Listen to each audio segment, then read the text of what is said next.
Good evening. On stage in Chicago, GOP nominee Donald Trump attacks Vice President Kamala Harris over her race while repeatedly clashing with black journalists who invited him to speak at their annual conference. WGN political reporter Taman Bradley is live in the South Loop with more. Taman.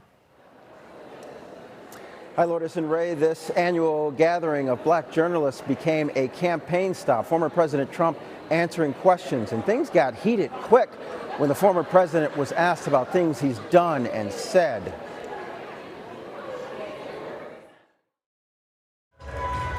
Right out of the gate, Donald Trump attacked one of the three black women serving as moderators. Rachel Scott of ABC News asked the former president about his past statements. You've attacked black journalists, calling them a loser, saying the questions that they ask are, quote, stupid and racist. You've had dinner with a white supremacist at your Mar-a-Lago resort. So my question, sir, now that you are asking black supporters to vote for you, why should black voters trust you after you have used language like that? Well, first of all, I don't think I've ever been asked a question in such a horrible manner. First question. You don't even say, hello, how are you?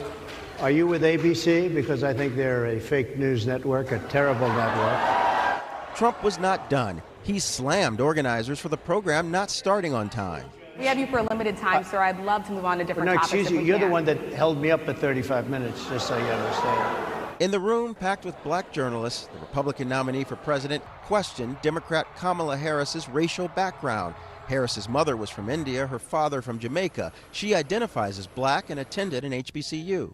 She was always of Indian heritage, and she was only promoting Indian heritage. I didn't know she was black until a number of years ago when she happened to turn black, and now she wants to be known as black. Trump doubled down on his pledge to pardon January 6th insurrectionists, even those convicted of assault. What's going to happen to the people in Portland that destroyed that city? But sir, my question is on those. What's going to happen to the people that tried to bring My question is on those rioters who assaulted officers. You have to would you pardon what's those going to people? happen? Oh, absolutely, I would. You would pardon those? If they're innocent, I would pardon them. They've been convicted. And by the way, the Supreme Court just under. Trump was asked if he believes his running mate, Senator J.D. Vance, was prepared to take over as president if necessary. Historically, the vice president, in terms of the election, does not have any impact. I mean, virtually no impact. After the event, the Harris campaign released a statement. The hostility Donald Trump showed on stage today is the same hostility he has shown throughout his life, throughout his term in office, and throughout his campaign for president as he seeks to regain power. The White House reacted to Trump's appearance at NABJ. No one has any right to tell someone who they are, how they identify. She is the Vice President of the United States, Kamala Harris. We have to put some respect on her name, period. The Trump campaign is out with a statement tonight calling this liberal media malpractice. The Harris campaign says they're working with NABJ to book the vice president for a Q&A in September. Reporting live from the National Association of Black Journalists annual convention at the Hilton, Taman Bradley, WGN News.